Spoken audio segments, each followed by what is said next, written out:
By any means. In stormed Boris, not his real name, marching round the tables with his big Doc Martin boots on, a bottle of beer in one hand, a West Brom supporter scarf folding in half and twisted very tightly in the other, viciously swirling round his head. If the customers in the Christian coffee bar in Leamington avoided being christened by stale beer, there was still a good chance they would be blessed by the swinging hardball inside the scarf of the other hand. Boris wasn't just a West Brom supporter, though. He was generous enough to support all the First Division teams equally. On one occasion, while visiting his house, Boris proudly showed Pops his trophies, the scarves of every team in the First Division hanging up in his wardrobe. "They must have cost a bit," remarked Pops. "Not a penny. I just nicked them from the kids coming out of the grounds." It was a usual Saturday afternoon. West Brom had lost again. Pops's friend was drunk.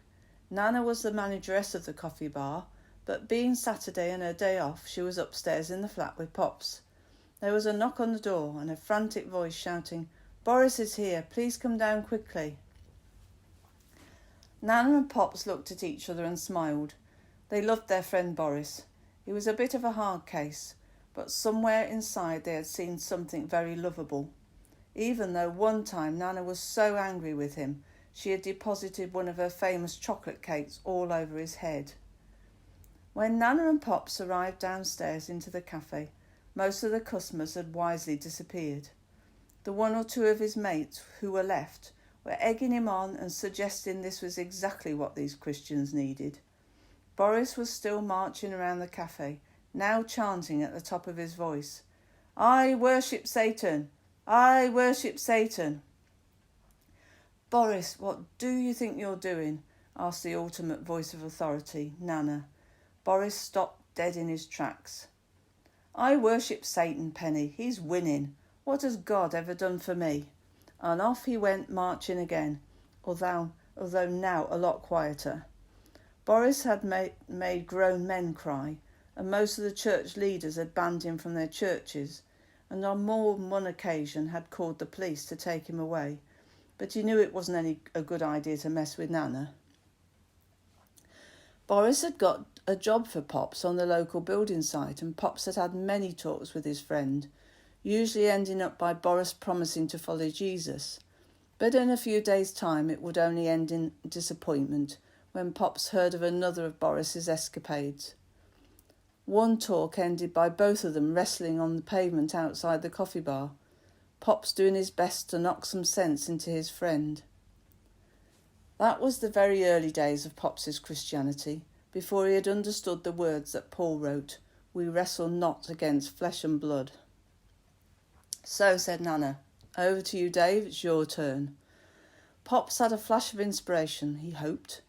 "Come on, Boris, we're going for a ride." "Where?" asked Boris.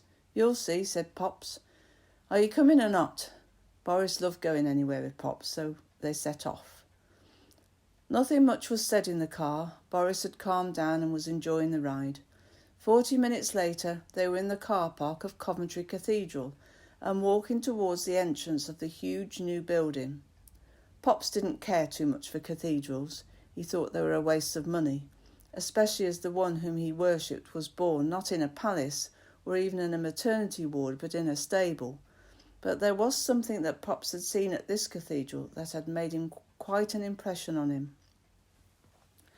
Boris and Pops were now standing outside the cathedral, and Pops was telling Boris to look up, and as they looked up, they saw the huge sculpture of the angel Michael, holding a spear in his right hand and standing over the devil, who was bound hand and foot, lying at the archangel's feet, looking up terrified.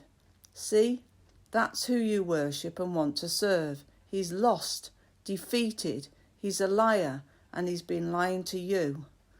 Pops could see all the fight drain out of his friend, and Pops believed something happened to his friend that day. When Nana and Pops moved into their first house, Boris came to live with them for a time, an interesting year.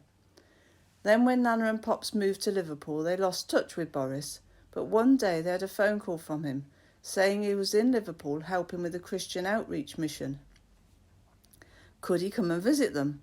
The next day when they saw him, they could see straight away he was a changed man, a lovely, gentle man, loving God and serving him and worship him, the one who has the victory, Jesus.